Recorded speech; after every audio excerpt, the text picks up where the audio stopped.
now here we are going to again assess the respiratory system part 2. In that we are going to assess the anterior system of the patient. Okay, so what you are going to do now, again the same process we have to repeat. Number first, we are going to inspect the chest region, and we are going to now start for the respiratory excursion, as I told you. Okay, so as before, as I have mentioned you, you can come here. So in the previously, as I told you, you are going to inspect the patient's front region, anterior chest, and now we are going to assess here the respiratory excursion. As I told you, how to do the respiratory excursion. You are going to place your both the hands like this. Okay, near your as you are feeling your costovertebral angle, just below that you are going to keep your fingers like this. Okay, and when the patient is taking deep breath like this, so my fingers will be like this. Okay, and again it will when the patient will be having expiration, then again my fingers will become like this. Okay, then again expansion will be there, again it will become like this. Okay, so now I'll show you live on the patient. Okay, so you can see I'm going to take my fingers like this, and I'm going to keep it like I'm going to keep my thumbs like this, and my fingers should be extended so that I can reach it on the back side. Okay, now I'll say the patient to take the deep breath. Can you take deep breath for me? Okay, so you can see the difference of my thumbs, which is going up and down. Again. Okay, so again you can do take deep breath. Okay, you can see that thumbs are move away from each other, and when the patient is taking expiration, or during inspiration it is going away, and during expiration it is becoming here. Or if I'm telling you, if my hand is just only going away like this, but this side it is not moving, okay, so that means there is some thoracic problem. Okay, and if both hands are not moving during inspiration expiration, that means there is again a problem. Okay, so that's why this is respiratory excursion, in which the expansion of the thorax is checked by the distance between the thumbs which is coming. Okay, so that's how we are going to check the respiratory excursion. Okay, now after that, now what we are going to do, we are going to perform the a vocal fremitus. Okay, but what I told you previously, that when we have to look for the vibrations, okay, but the female's breast will suppress that sound, you will not be able to hear. But in the starting, I'll be telling you how to start it, then we will do on the simulation. Okay, so as I told you, that whenever the patient has to get tested for the vocal fremitus, what we have to do, we have to keep our hands supraventricular, you have to see supra, you can say this cervicular, and we have to keep our hand like this, and whether we can use the a palm region, or a palm region of the hand, or the ball region of the wrist, and we can keep it like this. Okay, so the patient has to take deep breath and exhale and say 99. Can you say that to me? 99. 99. Okay. 99. Okay. 99. Okay.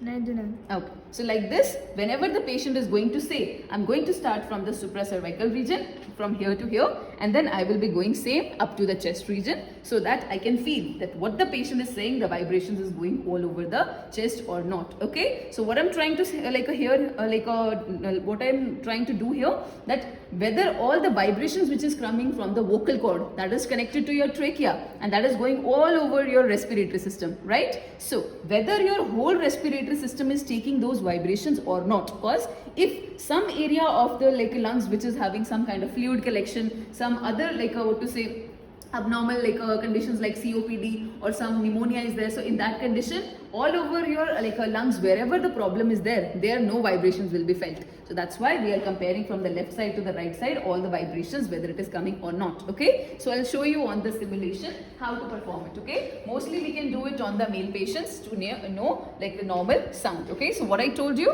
I will be making the patient to say 99 for me. Okay, after taking a deep breath and releasing, then I will say a patient is saying 99, so I'll measure like that. I will feel the vibrations in this area, 99, then here 99, then 99, 99, 99, 99, 99, and 99. Okay, so like that I'm going to cover my all the lobes of the lungs, from the supra you can say cervical region. Okay, that is the apexes of the heart, and then apex of the lungs. Then I'm going for the lobes which is present here in this area, so that all the thorax is covered for vocal fremitus. So what we did in starting, we did for the respiratory excursion to know the thorax expansion. Then we discussed about the vocal fremitus. That means when I'm saying something, vocal means when I'm saying something breathing, so all the vibrations are going all over the thorax or not, okay, that we are checking. Then after that, now we have to go for the percussion, okay. So percussion means what? Like before the percussion, we can also go for the palpation right now, cause now we have started touching the patient, so you can touch for the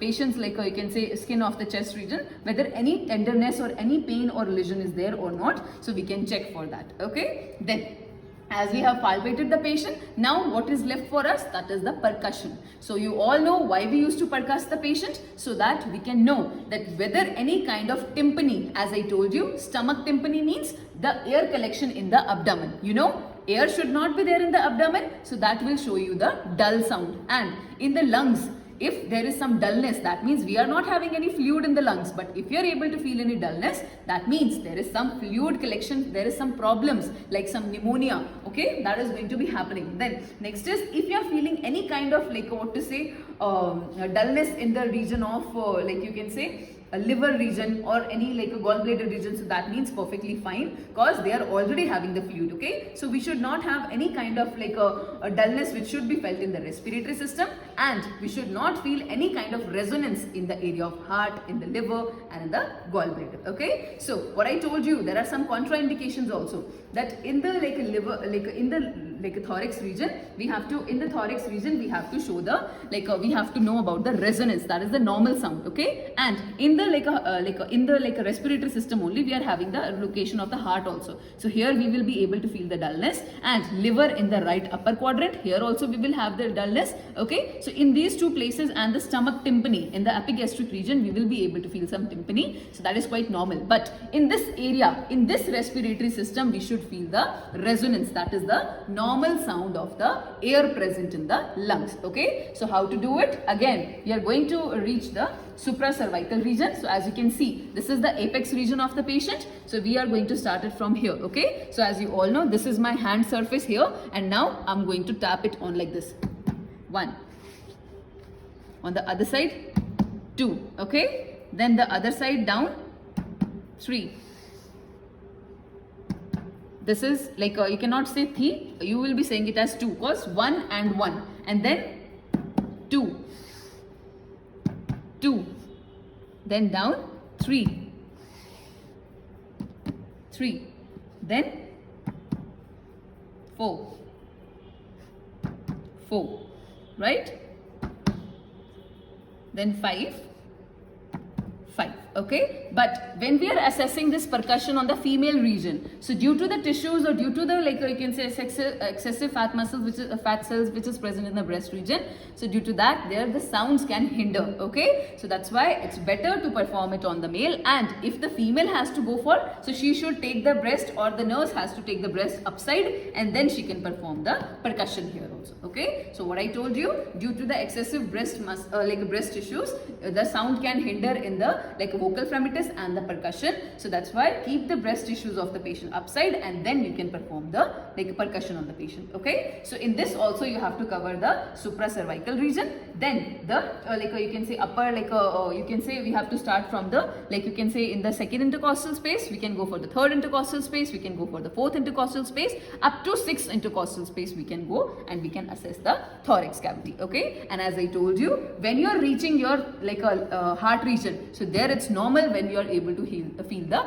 dullness, cause it is already having fluid, okay. And in the other region where you are having liver in the right upper quadrant, here also you will be able to feel some dullness. What is dullness? That is due to the fluid inside, okay. And there can be some tympany which is present in the epigastric region, that is stomach tympany, there also you can feel the dullness, okay. But in the region of thorax, you should not feel any kind of dullness, it should be resonance, okay. So that's what your like a percussion means about, okay. So once your percussion is done, so now what we are left with? We are left with the auscultation, okay. So auscultation means, again we are going to hear the sounds here.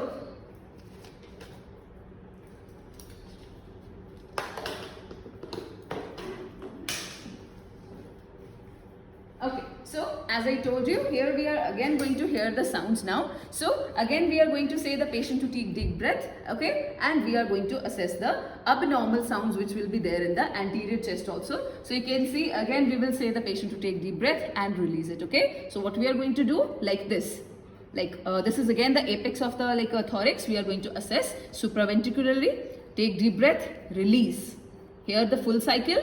Then again here supra like a clavicularly. Again take deep breath, release, and we will be hearing the full sound cycle. Okay. Then next what we are going to do, now we will reach the angle of manubrium, and second intercostal space we will reach, and there we will be having the other like you can say left like a upper lobe. Here we have to see deep breath, like release. Then again here we are going to take deep breath and take like release it. Okay, so like that we are going to hear, and then again we are going down little bit up to the fourth intercostal space. So here we will be having the right middle lobe. Again take deep breath, release. We will be hearing one sound. Then here again in the fourth intercostal space we will be having the left lower lobe. Okay, in the fourth intercostal space, as I told you, it will be starting the left lower lobe. Okay, hear it, and then in the down you are going for the like you can say sixth intercostal space. Okay, you can hear it in the like left lower lobe, and you can go up to here also, that is the left lower lobe. Okay, in the side, or you can also see the axillary line. This is your axilla and this is your axillary line. So here you can go for the like you can say your next you can say your like left lower lobe. So you can see this is your axillary line. You can go for here also, and then again you can go for the back of the lungs. Okay, that is your again left side of the lower lobe. Okay, then on the other side again you can go for the like here you can see for your like you can say right what to say right like a lower lobe, and you can get a little bit backside, and you can turn the patient little bit like this also, so that you can feel the patient's right lower lobe. Okay, so you are going to auscultate it like this, and you are going to feel it from the angle of Louis. You can go for second intercostal, like this is your first rib, this is first intercostal space, this is your second intercostal space. Okay, you can reach your like a stethoscope, and you can hear for full cycle, like take deep breath and release it. Okay, so like that you are going to hear the sounds of the lungs. Okay, so you have to complete all the cycle of inspiration and breathing, so that you can know any kind of abnormal sound. As you all know, the abnormal sounds of the lungs are what? Adventitious lung sounds. Okay, as I have shown you in the video, I have made you hear those sounds also. Once again you can check out that video, and with that you will be able to know about the different abnormal sounds. Okay, so you have to hear like this, and that's how you're going to record that in what lobe or in what side of the like respiratory system, like in posterior side, in the anterior posterior side, what kind of problem the patient was having, and you can document it out. Okay, and once again if it is happening, so you can make the patient comfortable, and you can make your patient like comfortable in this position, and wash your hands and document your recording. Okay, so thank you, and we will be meeting in the cardiovascular system now. Okay, thank you.